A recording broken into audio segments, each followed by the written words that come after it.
Bonjour à tous, vous allez voir dans cette vidéo la correction de l'activité 3 du chapitre 7. Tout d'abord, je vous demandais de vérifier que la réaction de fusion qui a lieu dans le Soleil était bien une réaction nucléaire.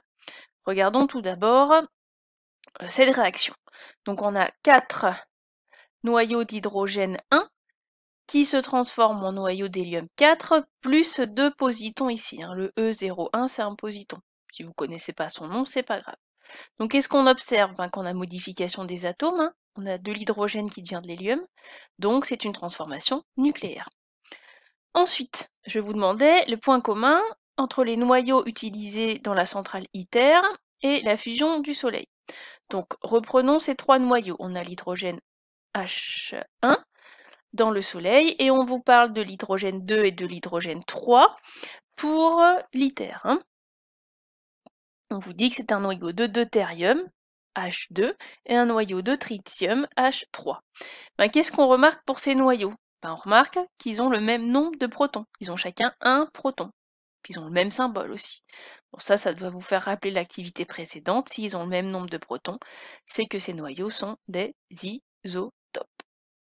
Ensuite, je vous demandais d'écrire la réaction de fusion qu'il y avait dans les centrales ITER. Donc pour ça, j'ai repris le document. Donc on a une réaction entre le noyau de deutérium, H2, on l'appelle deutérium, et le noyau de tritium, H3. Il se forme un noyau d'hélium 4 et des neutrons.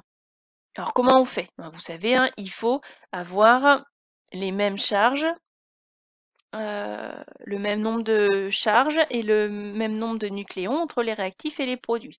Donc les réactifs, c'est le noyau de deutérium H2,1 et les noyaux de tritium H3,1.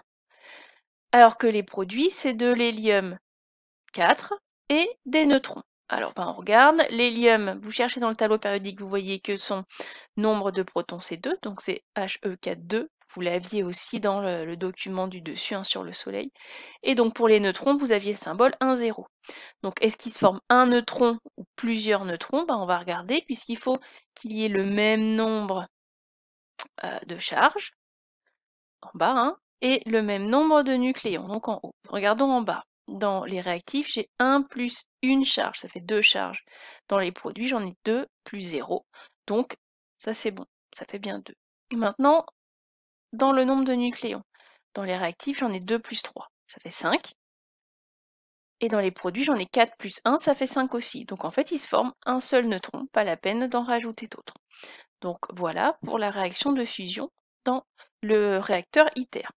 Je vous demandais ensuite de calculer la masse d'hydrogène consommée dans le Soleil pour fournir autant d'énergie que l'ITER pendant 600 secondes. Donc ça, il faut s'aider des documents. Dans le document 2, il faut surligner donc cette partie de phrase, 1 g d'hydrogène libère une énergie de 6 fois 10 puissance 11 joules. Dans le Soleil, évidemment. Dans le document 3 qui concerne ITER, on nous dit que pendant 600 secondes, donc à peu près 10 minutes, ITER libère une énergie de 3 fois 10 puissance 11 joules. Donc on va chercher quelle masse d'hydrogène serait consommée dans le Soleil pour libérer autant d'énergie.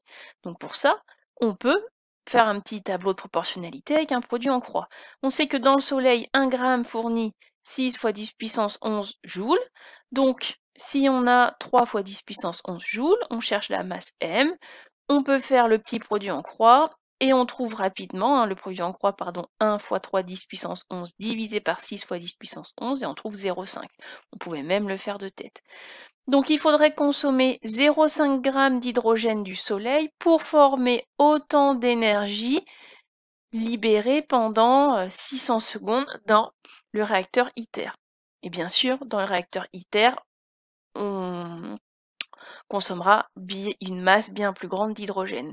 Mais pour le Soleil, il suffirait de prendre 0,5 g d'hydrogène. Et la dernière question, donc je vous demandais à la fin d'où provenait l'énergie libérée par le Soleil et par le réacteur ITER. Et bien tout simplement de la réaction de fusion entre deux isotopes de l'hydrogène pour le Soleil et pour ITER. Alors c'est pas tout le temps les mêmes isotopes, mais parce que pour le Soleil c'est l'isotope H11, alors que pour ITER c'est H2 et H3, on a écrit les équations, mais c'est la réaction de fusion de deux isotopes de l'hydrogène.